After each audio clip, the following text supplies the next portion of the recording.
Hi friends, இன்றைக்கி நம்ம புடலங்காய் சாம்பார் தான் பார்க்க போகிறோம். 50 கிராம் துவரம்பருப்பை ஆட் பண்ணிக்கிறேன். தண்ணி சேர்த்துட்டு பருப்பை நல்லா வாஷ் பண்ணி எடுத்தாச்சு.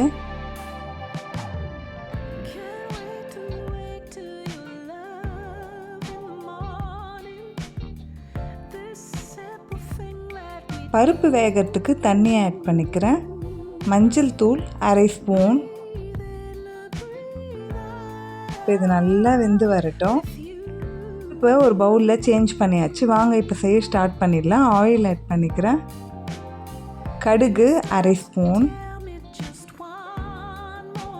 வெந்தயம் 1/4 ஸ்பூன், சீரகம் 1/4 ஸ்பூன், காய்ந்த மிளகாய் 1, பெருங்காயம்,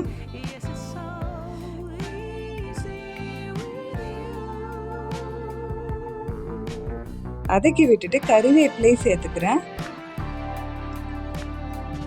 6 பல் பூண்டு, வெங்காயம் 1 குட்டி குட்டியாக கட் பண்ணி சேர்த்துக்கிறேன். இது எல்லாத்தையும் கலந்து விட்டுக்கலாம்.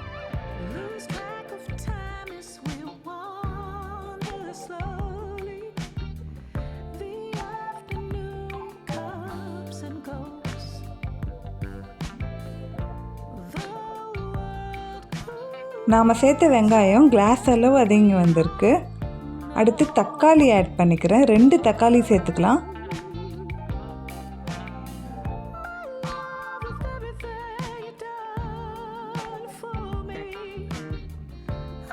கல்லுப்பு,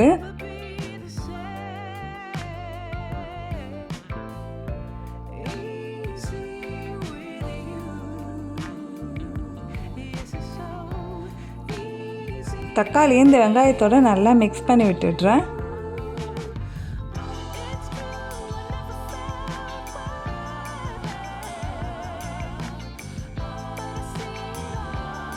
புடலங்காவை இந்த மாதிரி மெலிசாக ரவுண்டாக கட் பண்ணி சேர்த்துக்கோங்க. இந்த மாதிரி சேர்க்கறதால நிறைய சாப்பிட்ற மாதிரியும் இருக்கும். டேஸ்ட்டு சூப்பராக இருக்கும். ஒரு வாட்டி ட்ரை பண்ணுங்கள். இந்த வெங்காயம் தக்காளியோட புடலங்காவை மிக்ஸ் பண்ணி விட்டுடுறேன். பார்க்கவும் சூப்பராக இருக்கும்.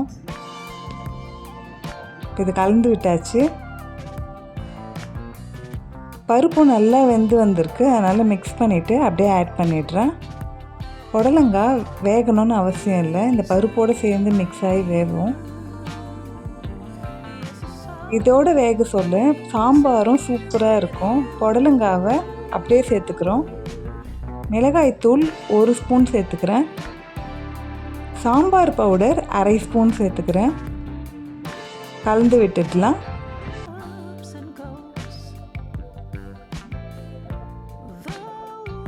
நல்லா வெந்து வரட்டும். இதை பாதி அளவு மூடி வச்சிடுறேன்.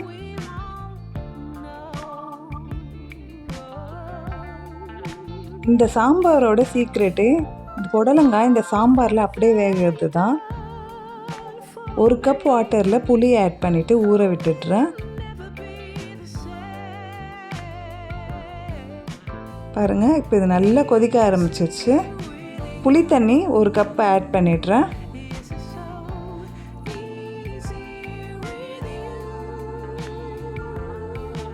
அவ்வளோதாங்க. இது நல்லா மிக்ஸ் பண்ணியாச்சு. புடலங்காவும் பாருங்கள் பாதி அளவு வெந்து வந்திருக்கு. கொதிக்கட்டும். ஃபைனலாக கொத்தமல்லி தழையை ஆட் பண்ணிக்கிறேன். அவ்வளோதாங்க, புடலங்காய் சாம்பார் ரெடி ஆயிடுச்சு. கண்டிப்பாக வீட்டில் ட்ரை பண்ணுங்கள். சூப்பராக இருக்கும். ட்ரை பண்ணிட்டு எப்படி இருக்குன்னு மறக்காமல் கமெண்ட்டில் சொல்லுங்கள்.